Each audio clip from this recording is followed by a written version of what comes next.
Hello, everyone, and welcome back to Horror Stories. I know many of you use these episodes to fall asleep, so before you drift off, I'd love it if you could leave a comment letting me know where you're listening from around the world.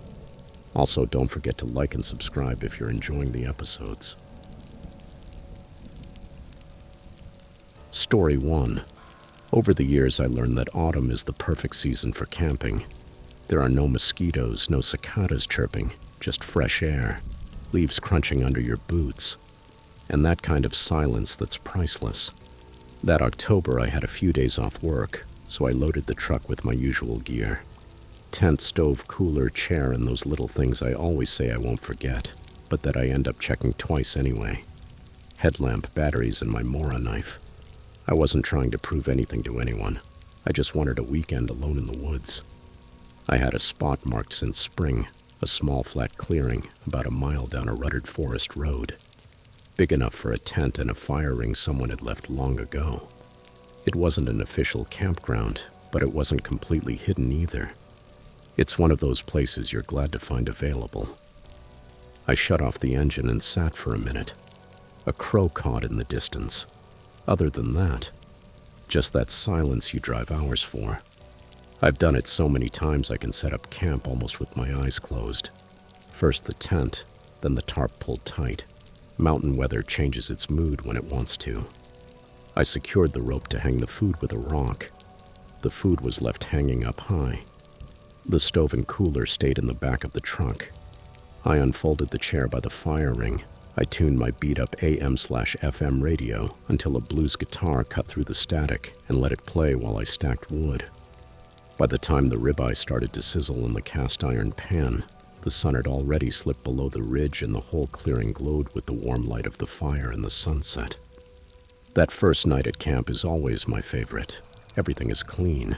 Everything smells like wood smoke and promise. I leaned back in the chair with a bourbon in hand and let the fire do its thing. Then I heard voices down the trail. They weren't wild voices, just laughter. 2 flashlight beams moved between the trunks, coming closer. A couple stepped into the firelight as if that place belonged to them. They looked to be in their early 30s. She wore a beanie and a puffer jacket, sipping something steaming from a cup. He had a trim beard, a fleece with a sewn-on park patch, and that easy smile people practice for group photos. "Good evening," he said. "Mind if we warm up a bit?" I waved them over. The fire doesn't charge by the hour. They laughed and came closer. They introduced themselves as Jake and Alana and pointed down the slope where I could barely make out a blue tent between the trees. We did the usual camping small talk, where we'd come from, what lookout was worth a detour. She teased me for camping alone. I said a friend would be coming late. Half true, half lie. They were friendly, almost too friendly. We shared drinks, my bourbon for her cheap wine, and talked trails. For the most part, everything was normal, even pleasant. But from time to time, I noticed Jake's flashlight beam sweeping over my things. It wasn't exactly curiosity. It felt like he was taking inventory. After a while, I excused myself to get something from the truck. When I came back, I went to grab my knife from the cutting board where I'd left it. Empty. I checked the ground, the fire ring, the chair. Nothing. That knife had an orange handle so I could spot it among the leaves, and it was nowhere. "Lose something?" Alana asked. "My knife," I replied. "It always gets misplaced." Jake crouched and nudged some bark with his boot. "Didn't see you leave it here." I let it go, even though everything inside me said I hadn't lost it. That thing doesn't walk off by itself. Not long after, they said their goodbyes, their flashlights bobbing back toward the blue tent. Their laughter faded into the trees, and for a good while the forest felt denser than before. I doused the fire with water until it hissed, locked up the bourbon, and told myself I'd sleep with one eye open. Around 9:30, I heard them again, laughter and footsteps coming closer. Their beam swept the camp and stopped at the edge of the clearing. "Hey," Alana said. "We found something weird by the creek. You should come see it." "What kind of weird?" I asked. "Like someone built a structure," Jake said. "It's a couple minutes away." "Sounds interesting," I said, though something didn't add up. "But I've got to get up early. Want to leave it for tomorrow?" They stayed a bit longer than reasonable. Then Jake laughed and shook his head. "Fine, we'll just tell you. Or we'll bring it to you," Alana suggested jokingly. Their lights moved away. The laughter sounded a little louder than the joke warranted. When it finally faded, I slid my chair to leave a direct line of sight down the trail, put the keys in my pocket, and went into the tent. Sleep hit in fits. 20 minutes asleep, 5 awake, always listening. Sometime in the night I heard a branch snap right outside camp. It sounded heavier than a possum. And then the tent zipper. The door opened a few inches and I saw a figure crouched in the shadows. Something glinted faintly. It was my knife. The man's voice was barely a whisper, but it cut through me. "You should have come with us." I lay perfectly still, pretending to sleep, though every muscle wanted to run. My phone was inside the sleeping bag and I slid my hand toward it, praying they wouldn't see. The woman chuckled softly. "Looks peaceful, doesn't it?" The knife hung in the tent opening for what felt like an eternity, then it withdrew. I heard the zipper go up, more whispers, and then the crunch of leaves as they moved away. I didn't sleep the rest of the night. I stayed in the sleeping bag, clutching the phone as if it were the only light in the dark. Every creak outside made my heart jump. At dawn, I hiked down to their site, empty. The tents were gone. No trash, no coals in the fire ring. No sign they'd been there except 2 flattened ovals in the grass where their shelters had been. I packed up as fast as I could and walked straight to the ranger station without stopping. I told the ranger what happened. He wasn't even surprised. Instead, he said, "We've had other reports over the last year. They move around a lot, and that was that. No closure, no pursuit, no real answers. Just the certainty that I'd crossed paths with people they'd already warned about. I left the woods that morning and haven't returned to that area since. And to this day, I still see that faint glint of my own knife floating in the dark, inches from my face."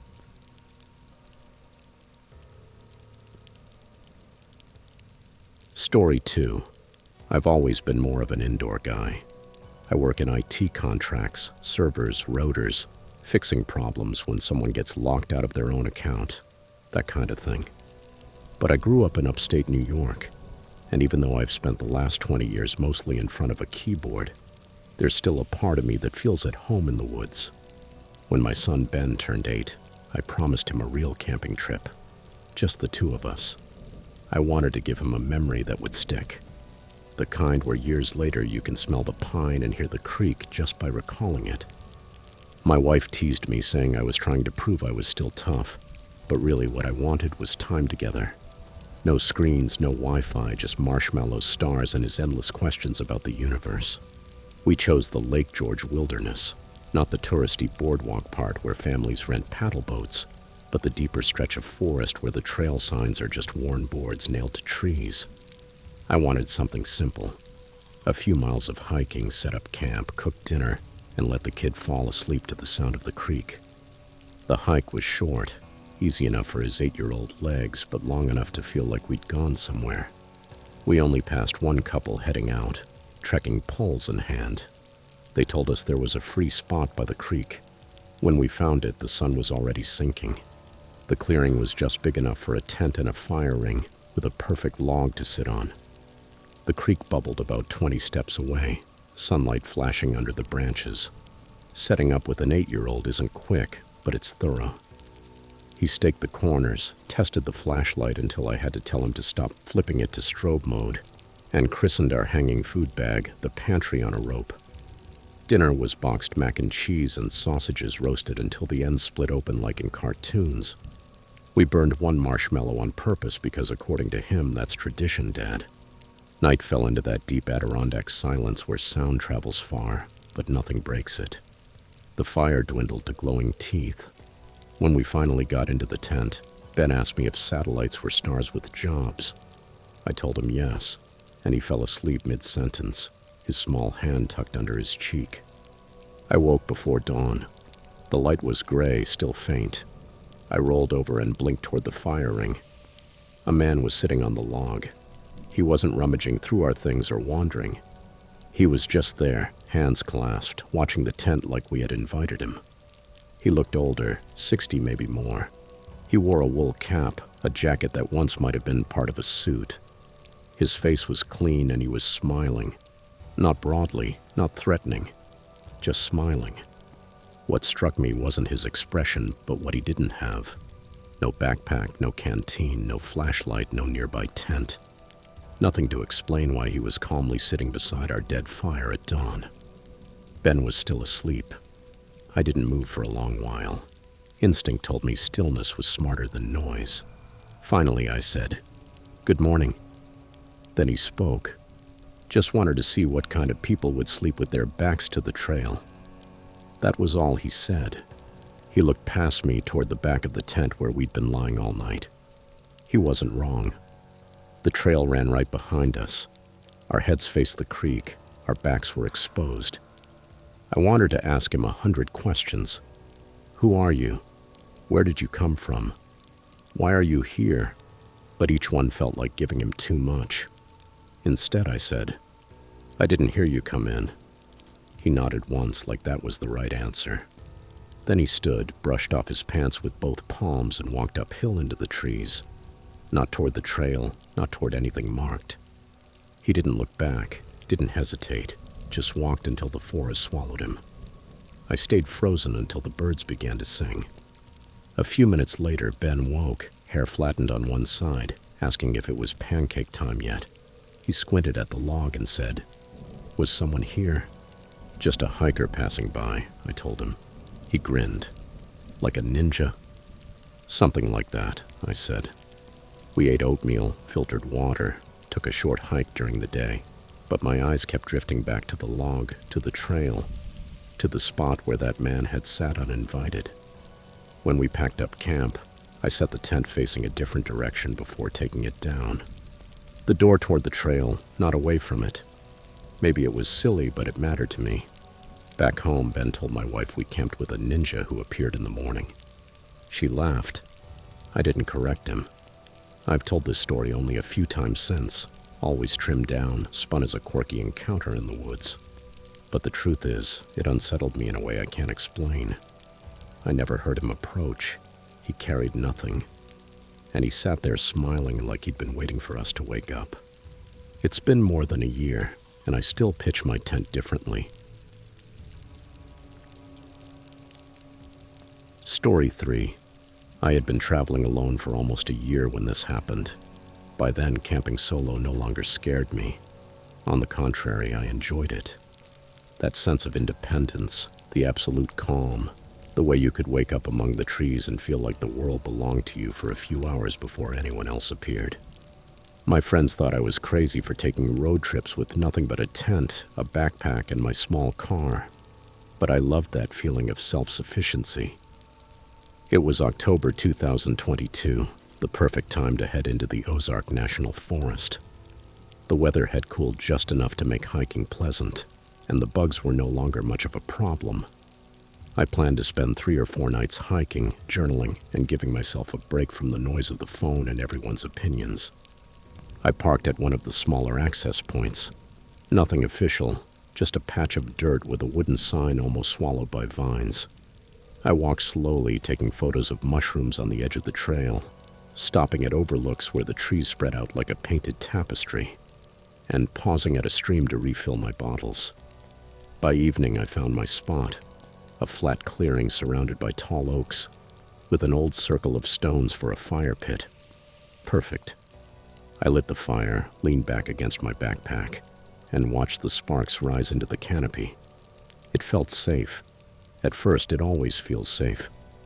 That night, just before the fire burned down to embers, I noticed movement on the trail. At first, I thought it was deer, the way the shapes moved among the trees. But then 3 figures appeared, a group of campers, 2 men and a woman. They weren't close enough for me to see details, only the outlines of their packs against the darkening sky. I raised my hand in a quick greeting. Trail etiquette. Acknowledge the other, show you're friendly. But they didn't return the gesture. They passed by, veering slightly off the trail into a flat spot about 30 yards from my camp, and dropped their packs. Guess I've got neighbors, I muttered, half amused, half annoyed.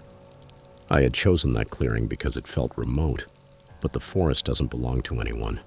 Sharing space is part of the deal. I waited to hear the usual sounds, tent poles clinking, the stove firing up, maybe laughter or, if I was unlucky, a guitar. But I heard nothing. No voices, no lights, just stillness. I thought maybe they were stealth campers, people who sleep without tents or fires to blend in with the forest. Not illegal, just odd. But the strange part was, stealth campers usually go deeper, not set up within shouting distance of someone else. That night, lying in my tent, I could still see the faint orange glow of my last embers. Beyond that, total darkness.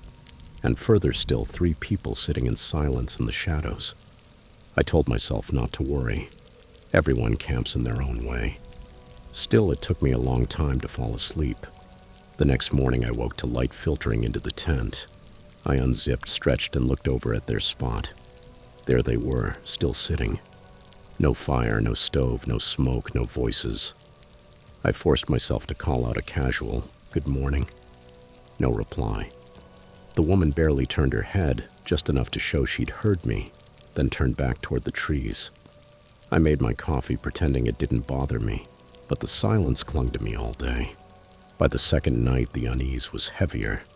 I cooked, ate by the fire, brushed my teeth, and crawled into the tent early just to escape the thought of them. I lay there with the flashlight dim, listening. Every now and then I thought I heard a step, though the forest can trick you. Branches fall, squirrels run, but I couldn't shake the image of them, sitting in the dark, awake, watching. I slept very little. At dawn, I had made up my mind. I would leave a day early. I didn't care if it meant hiking farther than planned. I needed to get out.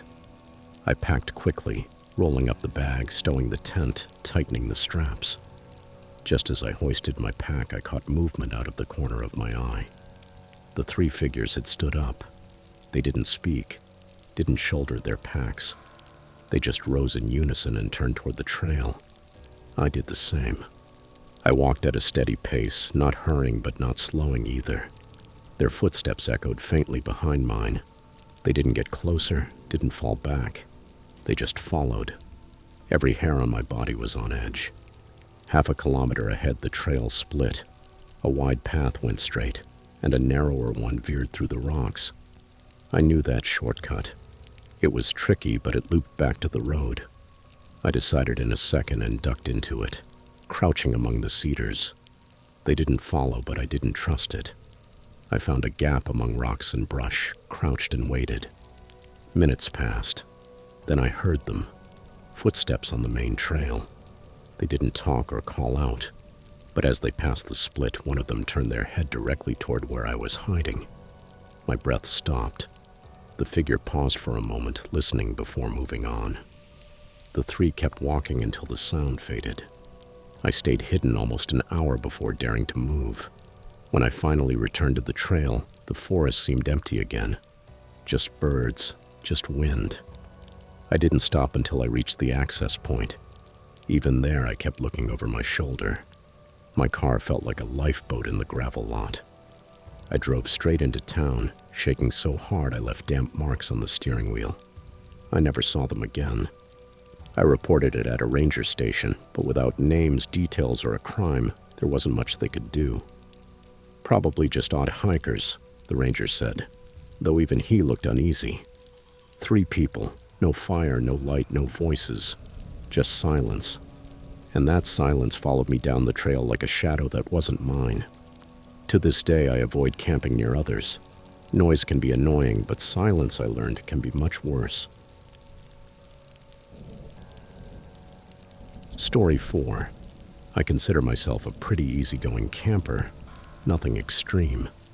I'm not one of those ultralight types who hike 30 miles with everything crammed into a backpack the size of a shoebox. I'm more of a weekend guy. A cooler full of food, a tent tall enough to stand in, and maybe a paperback I'll never finish because I just end up staring at the fire. It's how I reset after a week of spreadsheets and deadlines. That was exactly what I had in mind one Friday in May of 2022. Pisgah National Forest in North Carolina is one of my favorite spots. Big enough to get away from people, but not so remote that you can't bail out if something goes wrong. I left the office early, beat the Asheville traffic, and by late afternoon I was bouncing down a gravel forest road. My gear was in the back of the car. Tent, sleeping bag, cooler, stove, the basics. The spot I found wasn't fancy, just a flat clearing with a ring of blackened stones and enough space to pull the car off the road. Perfect. The sun was dropping through the trees, and I thought how much better it was to be out here than in a bar or wasting the night in front of Netflix. I set up the tent, rolled out the mat, stashed the food in the cooler, and made a quick dinner on the stove. Chicken and rice I'd cooked at home, still warm in foil. By the time I finished, the forest was wrapped in dusk. The sounds blended like an orchestra. Birds quieting, insects waking, a creek murmuring beyond. I was leaning back in my camp chair, debating whether to light the fire, when I saw headlights. A truck pulled up right next to my spot. 2 men got out. Mid-30s, maybe 40s, baseball caps and sweatshirts, dusty jeans like they'd spent the day outside. Nothing unusual, except the way they walked straight toward me, like they already owned the place. "Good evening," I said automatically, standing up. "Evening," the taller one answered. He smiled, but it wasn't a polite smile. It was thin, like he was about to give me bad news. "This is our spot," he said. I froze. "Your spot? These places aren't reserved." He looked at me like I didn't get it. "We use it almost every weekend. It's taken." I gestured to my tent already staked, the cooler, the chair. "I can pack up if you want. Just give me 10 minutes. The shorter one shook his head. "No, stay. It's fine." The way he said it made my stomach twist. Normally, if someone takes your spot, you get mad or let it slide. But these two seemed amused that I stayed, like they wanted me there. "You sure?" I asked. "Sure," the tall one said. After a pause, he added, "You planning to build a fire later?" I nodded, trying to sound firm but not scared. They exchanged a glance, turned around, and went back to the truck. But instead of leaving, they parked just down the road, far enough that I could only make out their silhouette between the trees. Engine off, lights out. I told myself not to overthink it. Maybe they were locals who always used that site and just wanted me to know. Maybe they were waiting for friends. Still, it didn't feel friendly. More like they were daring me to stay. I lit the fire anyway because sitting in the dark with them nearby felt worse. I sat with my enamel mug of coffee, trying to focus on the normal sounds of the forest. But every so often I looked toward the road. The truck was just a shadow among shadows, but it was still there. By 10, I couldn't stay awake. I doused the fire, zipped the tent, and crawled into the bag. Keys and phone in the side pocket, out of habit, not paranoia, or so it seemed.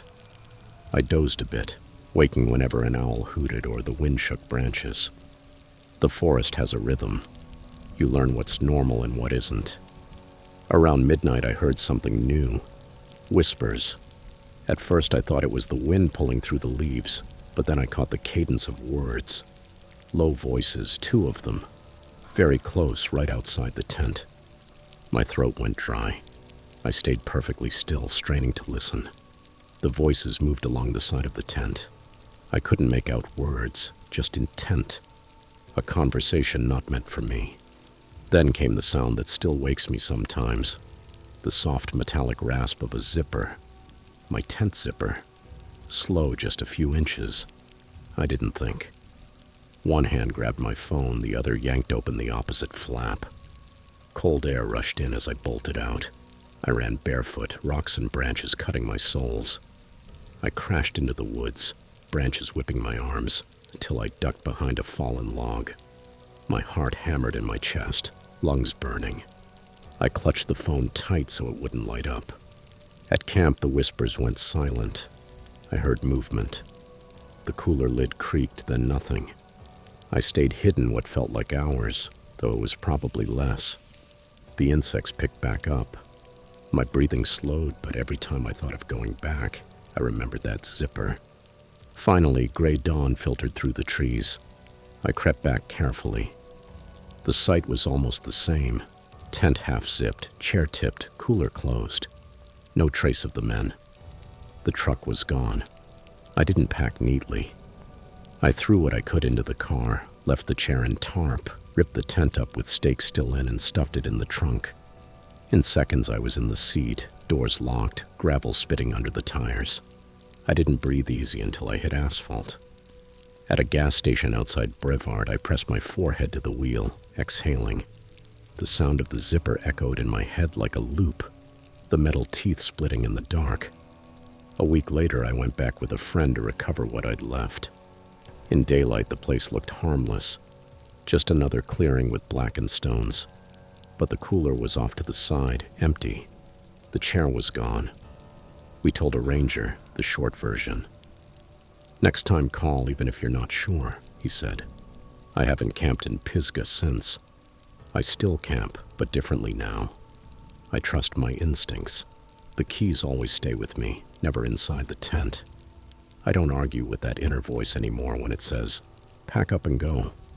Because sometimes generosity isn't what it seems. Sometimes it's a test. And the sound of a zipper at midnight is not a test I ever want to face again.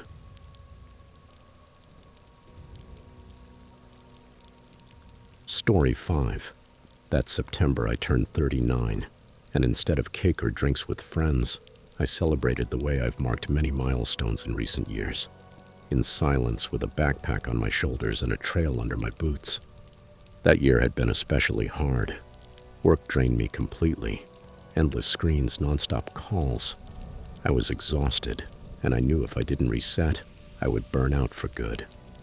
Hiking always fixed me, or at least patched me up enough to keep going. That's why I chose Mount Rogers in Virginia.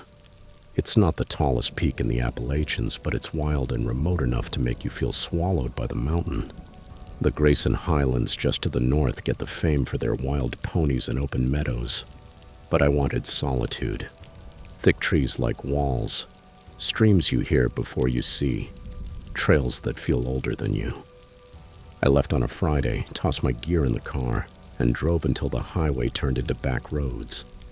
I parked in a nearly abandoned gravel lot, a weathered wooden sign pointing into the forest.